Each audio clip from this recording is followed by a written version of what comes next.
Nos secteurs d'activité, donc les plus innovants sont ceux que vous pouvez retrouver donc sur ce slide. Donc l'ensemble de nos jeunes diplômés donc parcourent ces secteurs d'activité. Donc ils peuvent se retrouver dans le secteur d'activité de l'énergie, de l'industrie et du bâtiment, mais aussi de la santé et de l'instrumentation biomédicale, dans les domaines des télécoms et aussi dans le domaine du transport qui, là, ont des besoins en compétences pluridisciplinaires où nos 3 spécialités de EEA, donc électronique, énergie électrique, automatique, mais aussi la mécanique et le génie civil sont nécessaires. Donc, dans un premier temps, nous allons vous présenter donc, les métiers et formations en EEA. Donc, je vous rappelle que cet acronyme EEA, que vous ne voyez pas forcément au lycée, derrière cet acronyme se cache donc l'électronique, l'énergie électrique et l'automatique. Donc, je vais faire tout d'abord un focus sur l'électronique. Donc, nous préparons donc des spécialistes qui vont intervenir en caractérisation et fabrication de microélectronique, de nanocomposants, en instrumentation, mais aussi en concepteurs d'antennes et en spécialistes de traitement du signal, mais aussi tout ce qui concerne le déploiement des futurs réseaux de communication. Au niveau de l'électronique, nous formons donc des spécialistes grâce à 2 masters, le master réseau et télécommunications et le master nanosciences et nanotechnologies. L'objet, le défi du spécialiste est de créer et déployer les futurs réseaux de télécommunications fixes et mobiles. Donc aujourd'hui, le défi actuel est de déployer donc la 5G et donc toutes ces antennes 5G pour le déploiement donc de ce nouveau réseau. Et puis bien sûr, on prépare déjà la 6e génération qui normalement devrait intervenir d'ici une dizaine d'années. Mais dans nos spécialités, on peut aussi concevoir les circuits et les systèmes électroniques communicants.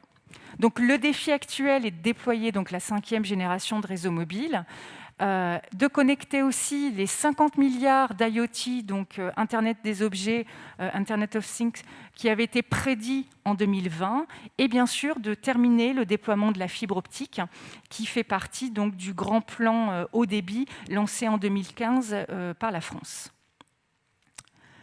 Au niveau de l'énergie électrique, donc l'énergie électrique concerne le transport de l'énergie, mais aussi bien sûr sa production, sa distribution, en passant donc par la conversion et le stockage de l'énergie électrique. Et on forme des spécialistes aussi au développement des énergies renouvelables. Concernant le master spécialisé, donc c'est le master automatique et système électrique, et l'objectif de nos jeunes diplômés est de concevoir, réaliser, exploiter les systèmes électriques dans différentes échelles, donc par exemple du microwatt au mégawatt. On s'appuie sur les 5 piliers de la révolution, de la 3e révolution industrielle, qui va gérer donc la transition vers les énergies renouvelables, mais aussi avoir des bâtiments producteurs d'énergie, avoir un stockage d'énergie efficace et faire toute la gestion autour des smart grids, qui est la gestion intelligente et optimale et efficace pour mettre au regard la production de l'énergie et sa consommation. Et bien sûr, promouvoir la mobilité électrique. Le défi actuel est de prévoir une infrastructure de recharge des véhicules électriques, puisqu'on considère qu'à l'horizon 2030, il faudra que l'on dispose en Europe de 3 millions de points de recharge pour justement cette mobilité électrique. Le défi numéro 2 est bien sûr d'essayer de consommer mieux l'énergie. Alors bien sûr, en consommant moins, et on a tout un panel de normes et de réglementations qu'il faudra voir à contraindre. La dernière lettre de l'EEA, c'est l'automatique et le traitement du signal qui vise à faire la commande et le contrôle de processus et le traitement de l'information, mais pas que. Nos jeunes diplômés gèrent aussi la maintenance et la logistique des sites de production. Le master qui en discute et donc qui prévoit en fait qui enseigne à ces jeunes diplômés, c'est le master génie industriel. L'objectif est de concevoir, installer, exploiter, maintenir et optimiser un site de production. Et donc le défi actuel est de soutenir donc la révolution de l'industrie du futur qui se cache derrière le terme industrie 4.0.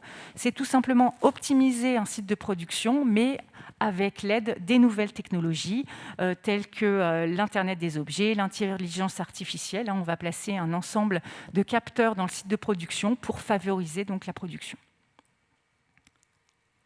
Et je vais passer la parole à Monsieur Baudouin pour vous parler de la mécanique. Alors, on va commencer par c'est quoi la mécanique? Donc la mécanique, vous en avez fait peut-être un tout petit peu au lycée, donc vous avez fait essentiellement de la mécanique du point. Mais la mécanique, c'est une science large qui recouvre beaucoup de choses. Et pour vous illustrer ça, je vais vous parler en fait du dernier succès commercial d'Airbus, qui est l'A320 Neo. Donc si on veut concevoir un avion, évidemment, la première fonction d'un avion, c'est de voler. Et pour voler, il va falloir optimiser la forme des ailes, la forme du fuselage. Et toute cette optimisation, elle devient extrêmement critique parce que actuellement, quand vous achetez un billet d'avion, ce que vous payez essentiellement, c'est le prix du carburant. Et si vous payez ce prix du carburant, c'est parce que l'avion, quand on a des ailes, évidemment, elles permettent de voler, mais elles vont aussi freiner en fait, le déplacement de l'avion dans l'air. Et ça va nécessiter en fait, de dépenser de l'énergie. Et donc, il y a beaucoup de travaux actuels qui sont faits pour optimiser l'aérodynamisme de l'avion, pour pouvoir réduire ce qu'on appelle la traînée de l'avion et pouvoir optimiser ça. Donc, on va faire ce qu'on appelle de la mécanique des fluides et on va étudier l'aérodynamisme autour de l'avion. Donc ça, c'est de la mécanique. L'aérodynamisme, c'est une partie de la mécanique. Maintenant, dans les dernières conceptions d'avions, que ce soit la 380 ou la 320 Nevo, il y a eu aussi des gros efforts qui ont été faits sur l'utilisation des matériaux, parce que plus on réduit aussi le poids d'un avion, plus on va aussi être efficace au niveau énergétique. Et donc, le but, c'est évidemment d'avoir des matériaux qui sont résistants, mais beaucoup plus légers. Et donc, il y a eu un énorme travail pour utiliser des matériaux composites au lieu de matériaux qui étaient utilisés plus traditionnellement pour pouvoir réduire le poids de l'avion.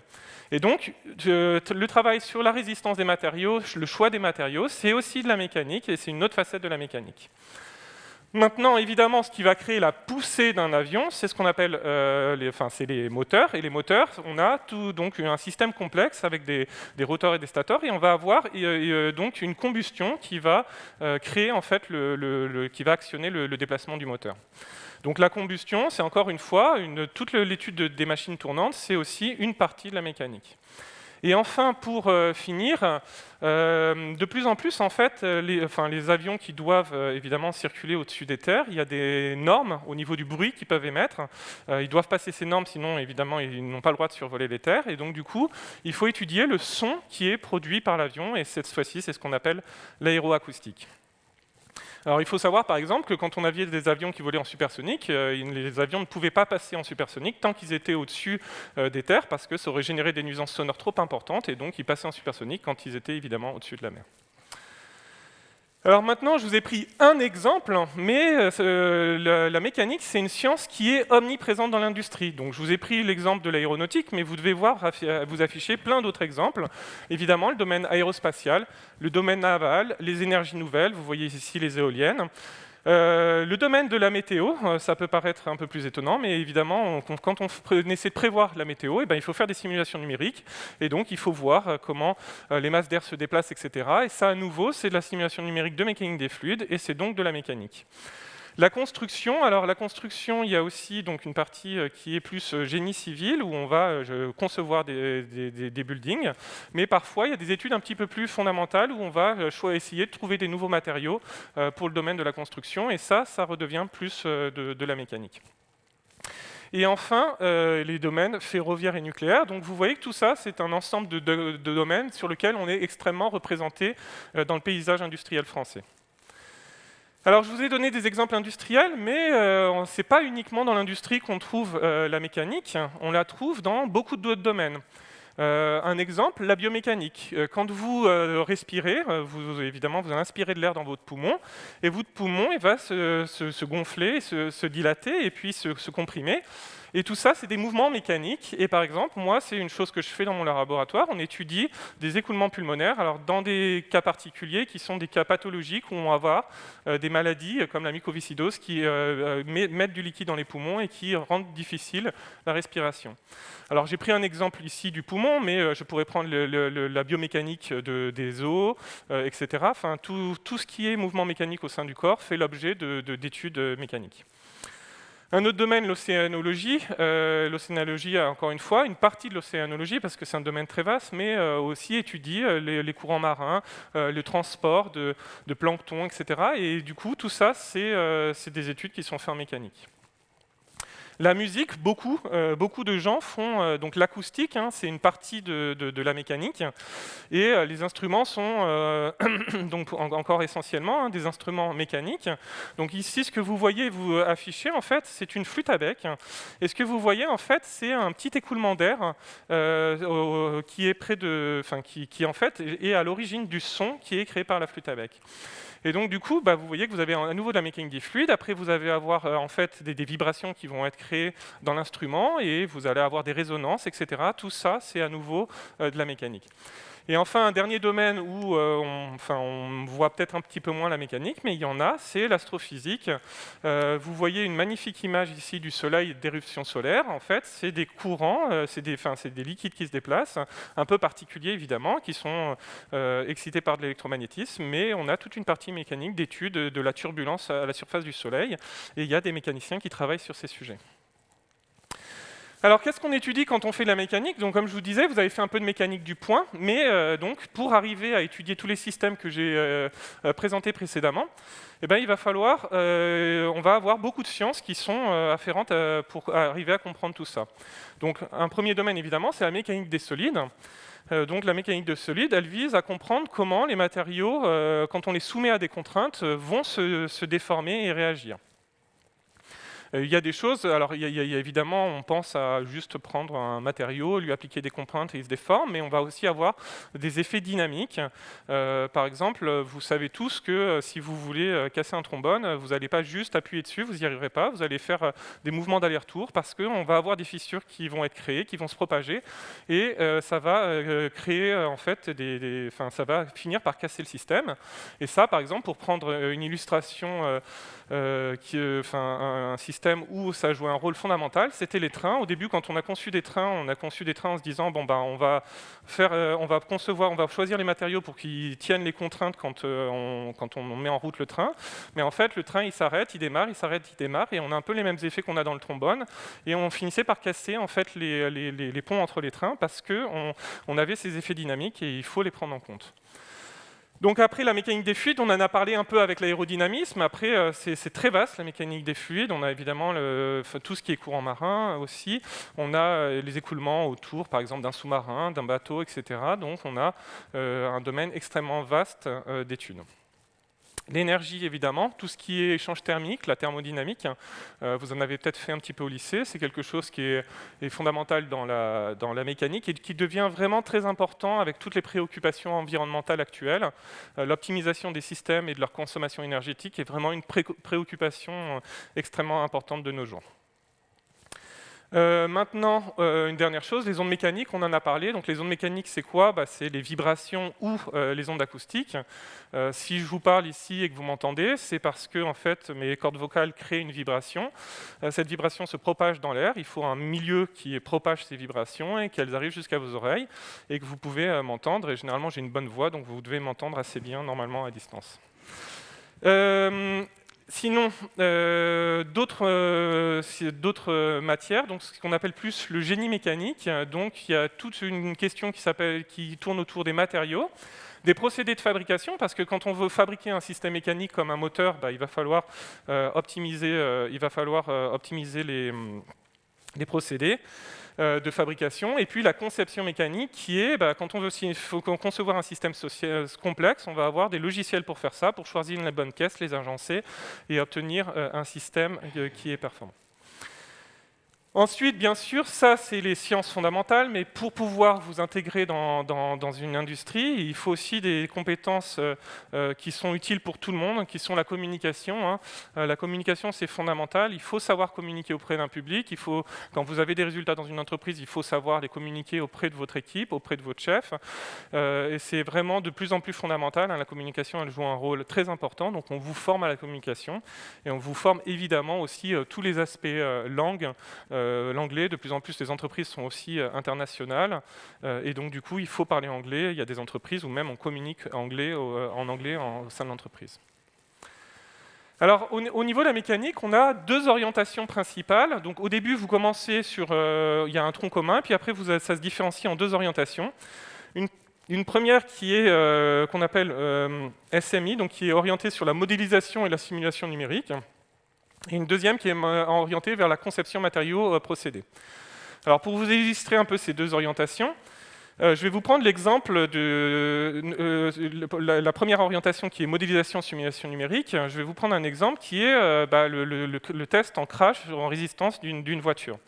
Donc ici, vous avez une magnifique Mercedes, évidemment, pour pouvoir tester sa résistance. On l'a lancée sur un mur, et vous pouvez vous douter que quand on lance des Mercedes, des BMW, des Renault, etc. dans un mur, ça coûte cher. Ça coûte très cher de se faire ce type d'expérience. Donc vous avez deux manières de faire. Soit vous le faites physiquement, et on fera toujours des expériences physiques, mais de plus en plus, on essaye de faire des expériences numériques, c'est-à-dire, au lieu d'aller crasher une voiture dans un mur, on va modéliser cette voiture, et à partir de cette modélisation, on va regarder comment elle réagit, et après, on va caler les modèles sur quelques expériences, donc ça permet de réduire considérablement les expériences, et donc de réduire évidemment considérablement les coûts de tests en résistance des voitures. Donc de plus en plus, la simulation numérique, elle est omniprésente parce qu'elle permet de tester des hypothèses, de concevoir des systèmes avec des coûts qui sont vraiment beaucoup plus faibles que si on le faisait de manière expérimentale.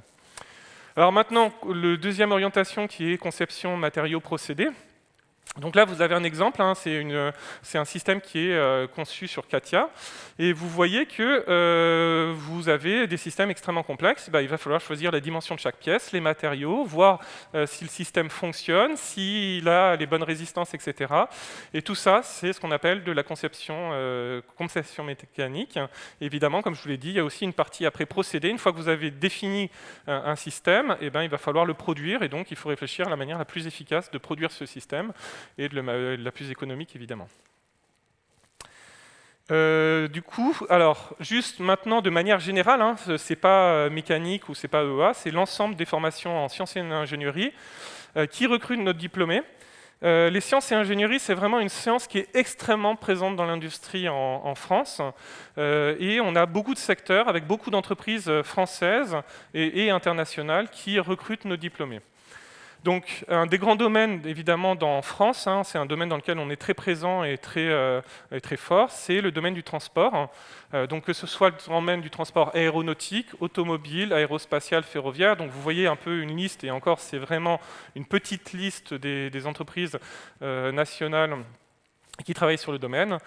C'est vraiment un domaine qui recrute beaucoup de nos diplômés, que ce soit sur les aspects mécaniques ou les aspects électroniques, automatiques. Ensuite, donc on a parlé du domaine de l'électronique et de la microélectronique et du domaine des télécommunications. Là aussi, c'est un domaine extrêmement actif de nos jours, hein, avec le développement de tout ce qui est microélectronique et télécommunications. Et vous avez des entreprises, que ce soit des entreprises nationales ou des entreprises internationales, puisqu'il y a même des entreprises internationales, hein, vous avez dû le voir probablement dans les informations, que Huawei a installé des centres de recherche en France parce qu'il y avait des compétences particulières dans le domaine de l'intelligence artificielle. Donc on est attractif parce qu'on a des gens, des étudiants et des professionnels avec des fortes compétences scientifiques qui peuvent intéresser des entreprises internationales. Ensuite, évidemment, le domaine de l'énergie, hein, c'est aussi un domaine très représenté en France. Pour le génie civil, vous avez aussi le domaine de la construction avec des grandes entreprises françaises qui figurent parmi le top des entreprises européennes. J'ai ici introduit les boîtes de conseil. Alors les boîtes de conseil, c'est des boîtes qui vont en fait embaucher des gens pour travailler pour d'autres entreprises. Et c'est une très bonne manière de commencer sa carrière professionnelle, puisque ça vous permet de voir en fait souvent d'avoir des missions dans plein d'entreprises différentes et donc de vous former sur beaucoup de choses. Et beaucoup de nos étudiants commencent aussi par des boîtes de conseil. Alors après, il y a aussi deux domaines, le tertiaire et les collectivités locales. Ici, évidemment, la métropole européenne de Lille. Et puis, je vais finir toute cette présentation un petit peu longue sur l'ensemble des domaines qui recrutent par les EPIC. Alors ça, vous connaissez probablement moins. Quand j'en parle aux étudiants, souvent, ils connaissent moins le CEA, le CNES, l'ONERA, l'IFREMER.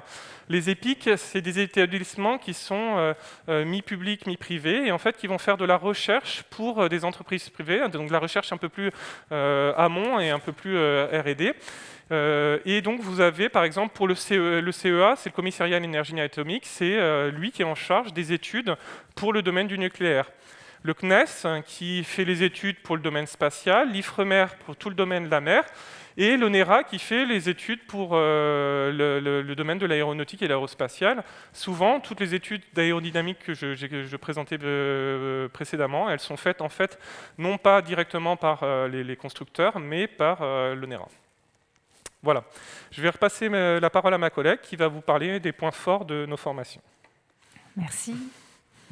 Alors, concernant nos formations, maintenant, on a essayé de vous brosser donc, un panel de nos disciplines et des métiers auxquels on forme. Maintenant, on va préciser un petit peu ce qui se passe au niveau de nos formations.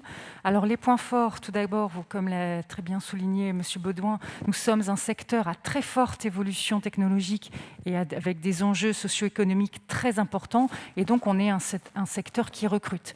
Si vous allez sur le site de l'APEC et que vous tapez donc, les noms de nos disciplines, électronique, énergie, génie civil, mécanique, etc., vous trouverez un nombre d'offres extrêmement important et chez les jeunes diplômés, c'est-à-dire et chez les personnes diplômées sans expérience, sans première expérience. Donc ça montre vraiment qu'on est sur un secteur qui recrute.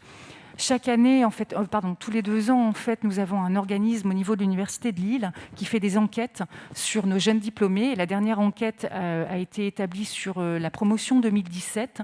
Et donc, dans le master sciences et technologies, donc dans l'ensemble de l'offre de master dans le cadre des sciences et technologies, donc de la faculté des sciences et technologies, donc tout ce qui touche l'informatique, les mathématiques, la physique, l'EA, la mécanique, le génie civil et la chimie, en fait, cette promotion en fait, a atteint un taux d'insertion de 96%. C'est-à-dire 96% de nos masters qui sont sortis en 2017 ont un emploi actuellement. Donc c'est pour vous montrer la forte attractivité en fait, de nos métiers, et effectivement l'ensemble de nos masters trouve facilement en fait, un premier emploi à la sortie de leur master. Au niveau du revenu net mensuel médian, donc ça a été calculé donc, sur la base de leur premier emploi, on est à 2 232 €, donc net. Au niveau des points forts, de nos autres points forts de la formation, nous sommes des formations qui sont ouvertes à l'alternance, c'est-à-dire que dans leur master, les étudiants peuvent signer des contrats de professionnalisation donc d'une année généralement en M2 avec des entreprises du secteur, et aussi faire des contrats d'apprentissage, donc généralement plutôt sur 2 ans, donc M1 et M2. Alors au niveau de la forme de l'alternance, par exemple en EA, nous ils sont 1 semaine à l'université et 1 semaine en cours à l'université et 1 semaine en entreprise. Michael, chez toi, ils sont comment la forme? Alors nous, c'est un groupe de semaines et après, c'est en effet 1 ou 2 semaines en entreprise. Voilà, donc l'alternance dépend un petit peu de nos formations, mais voilà, on a des alternances différentes, mais en fait, dans l'ensemble de nos formations, nous proposons donc des possibilités de contrats de professionnalisation et de contrats d'apprentissage, ce qui permet d'avoir à l'étudiant une forte expérience en fait, de l'entreprise. Nous avons bien sûr au niveau master des intervenants industriels dans nos formations. 70% ce sont des enseignants-chercheurs qui forment nos étudiants, mais nous avons aussi des intervenants professionnels qui interviennent sous forme de séminaires ou de cours TD dans nos formations. Nous avons à cœur en fait de rendre autonomes nos étudiants et au fur et à mesure de leur cursus, nous faisons la promotion de leur autonomie grâce à des projets de plus en plus importants au fur et à mesure des années qu'ils passent dans nos formations. Et bien sûr, on termine par un stage obligatoire en entreprise entre 3 et 6 mois, à la fin du EM2. Nous sommes co-accrédités avec plusieurs écoles d'ingénieurs, donc je citerai Arts et Métiers ParisTech, Centrale Lille et Polytech Lille. C'est-à-dire que nous formons des étudiants de ces écoles d'ingénieurs et les enseignants de ces écoles d'ingénieurs forment aussi nos étudiants. Nous avons aussi des doubles diplômes de master avec des universités étrangères telles que la Belgique, la Chine, les États-Unis ou la Roumanie. Alors, comment nous rejoindre? Donc, si les métiers auxquels nous formons vous intéressent, quelle formation pourrait vous intéresser? Donc, vous avez ici un schéma qui représente un petit peu le cursus jusqu'au doctorat d'un étudiant. Donc, vous arrivez probablement en étant titulaire d'un baccalauréat, donc avec normalement une spécialité mathématique. Les mathématiques sont au cœur de toutes nos disciplines, donc vous devez avoir un background important en mathématiques. Et donc, il faut garder cette spécialité mathématique jusqu'au bout, ou à défaut, maths complémentaire.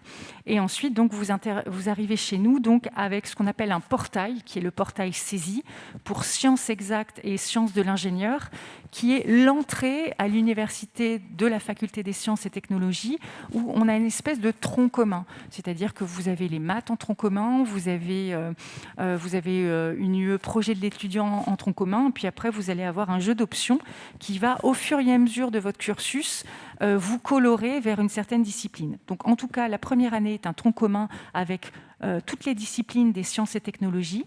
Et ensuite, vous devez donc vous déterminer à partir de la deuxième année de licence dans une des disciplines qui vous intéresse le plus et pour lequel vous avez monté éventuellement un projet professionnel. Donc, nous avons donc une licence de A, nous avons une licence de mécanique et nous avons une licence de génie civil. Ensuite, vous candidaterez à un des masters que l'on propose dans ces disciplines. Donc, pareil, on a un master en EA, on a un master en mécanique, un master en génie civil. Et comme on a essayé de vous brosser un petit peu avec Michael, vous avez vu que derrière EEA, mécanique, génie civil, il y a plein de disciplines et il y a plein de spécialités. Donc c'est ce qu'on a derrière le terme de parcours. On a plusieurs parcours en fonction donc, du projet professionnel et de la spécialité qui vous intéresse. Donc ça, au fur et à mesure de votre master, vous allez pouvoir vraiment vous déterminer vers une spécialité. Alors ça, c'est si vous commencez chez nous de la L1 jusqu'au master, mais vous voyez donc sur la droite du schéma qu'il y a des entrées-sorties en fait, c'est-à-dire qu'il y a des passerelles entre les différentes formations de l'université et des autres universités. En L2 et en L3, on accueille des étudiants qui ont fait une CPGE, une classe préparatoire. On accueille les étudiants aussi qui se réorientent de l'IUT, qui se réorientent d'autres universités étrangères. Et pareil, nos étudiants formés chez nous en L2 ou en L3 peuvent concourir aussi, peuvent candidater à d'autres écoles d'ingénieurs et à d'autres masters. Idem, en master, on reçoit donc à l'entrée de notre master non seulement nos étudiants de licence, mais aussi d'étudiants d'autres universités françaises et étrangères qui seraient intéressés par nos spécialités auxquelles nous formons.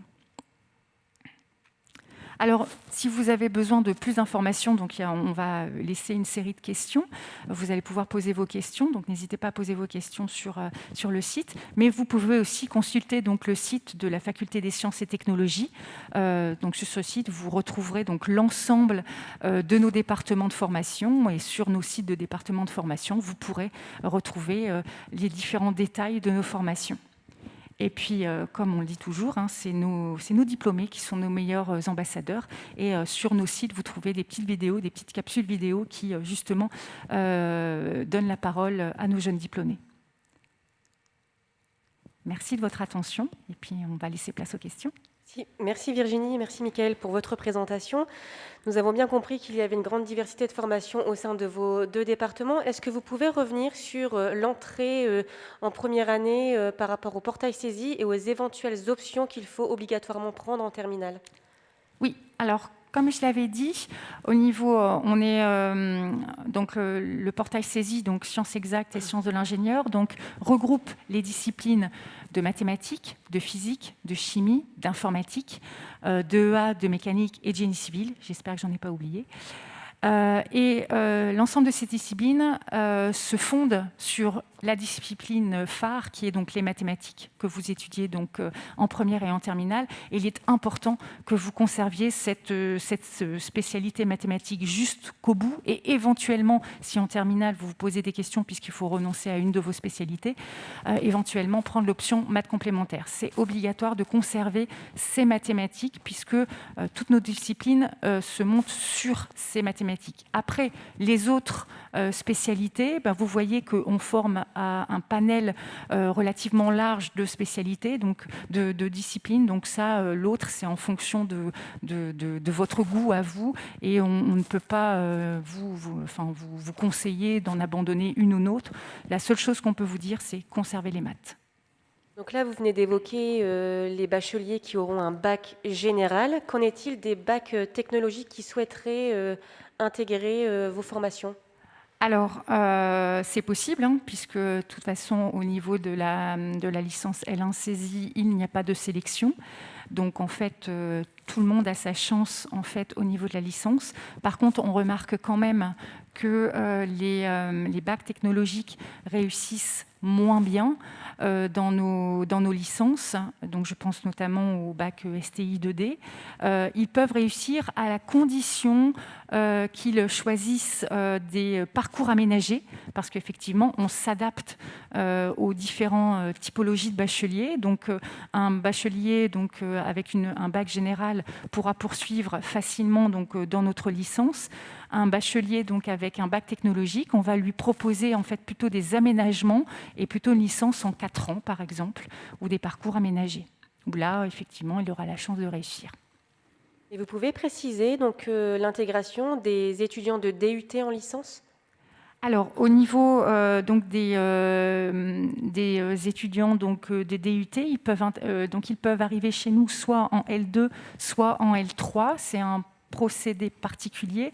Il faut qu'ils candidatent sur un site qu'on appelle donc e-candidat avec leur dossier, leur projet professionnel, et ils seront en fonction de leur département d'IUT d'origine et en fonction de leurs notes, et ils seront donc soit pris en 2e année de licence, soit en 3e année de licence. Ça va dépendre de leurs notes. Des précisions. Vous avez, pendant votre présentation, évoqué le taux d'insertion professionnelle de vos diplômés, que ce soit en mécanique ou en EA. Cette insertion professionnelle, elle se fait principalement après l'obtention d'un master. Les étudiants qui souhaiteraient avoir une insertion professionnelle à l'issue d'une licence, comment est-ce qu'ils pourraient y arriver ? Alors, effectivement, en licence générale, donc les licences dont on vous a parlé, normalement, l'objectif est la poursuite d'études. On distingue les licences professionnalisantes, donc les licences professionnelles, les L-Pro, qui ont normalement une intégration courte, et donc après la licence pro. Nous, normalement, une licence générale a vocation un étudiant en licence générale a vocation à poursuivre quand même jusqu'au master. Alors, je ne dis pas qu'il n'y a pas d'insertion possible au niveau de la licence. D'ailleurs, depuis la nouvelle mouture de la licence, nous intégrons au sein de nos enseignements des enseignements professionnels à base de projets et à base de stages. Il y a des stages, donc le stage est non obligatoire en licence, mais il est proposé et il est fortement conseillé. Mais normalement, oui, ça arrive aussi. On a bien sûr des gens en licence qui peuvent postuler sur des offres en termes de techniciens supérieurs, assistants ingénieurs. Le constat est le même pour la mécanique ? Donc oui, de manière générale, je pense que pour toutes les licences générales, il faut, la formation est une formation à viser en 5 ans. Donc on forme vraiment nos étudiants dans l'idée de ces 5 ans et on donne tous les outils progressifs pour avoir quelqu'un qui est formé à l'issue du master. Évidemment, c'est ce qu'a rappelé ma collègue. On nous a insisté donc à rajouter des enseignements professionnalisants pour pouvoir quand même permettre à des étudiants qui voudraient arrêter à la fin de la licence pour pouvoir s'insérer dans le monde professionnel. Mais le parcours de choix pour faire ça, c'est plutôt la licence pro qui est vraiment adaptée et qui vise à insérer ses étudiants à la fin de la licence professionnelle. Très bien. Donc, à l'issue d'une licence générale, l'étudiant s'oriente vers l'un des masters de vos disciplines. Est-ce que l'entrée en master est sélective? Alors, on ne parle pas de sélection, on parle d'un processus de recrutement. Donc, effectivement, depuis 4-5 ans, l'entrée en master se passe par un processus de recrutement. C'est-à-dire que les étudiants donc, de licence candidatent à nos masters sous forme d'un dossier de candidature et éventuellement d'un entretien derrière. On a ce qu'on appelle des capacités d'accueil maximales en master, qui font qu'on ne peut pas prendre tout le monde. Et donc à l'issue donc, il y a une commission d'admission qui se réunit et qui discute des dossiers. Alors principalement, on s'appuie forcément sur une licence prérequise à notre entrée en master. On s'appuie sur, bien sûr, les notes de l'étudiant, mais on s'appuie surtout sur son projet professionnel. Il faut que son projet professionnel soit cohérent par rapport aux formations auxquelles il candidate. Et donc voilà. Et donc c'est un processus de recrutement pour l'entrée en master.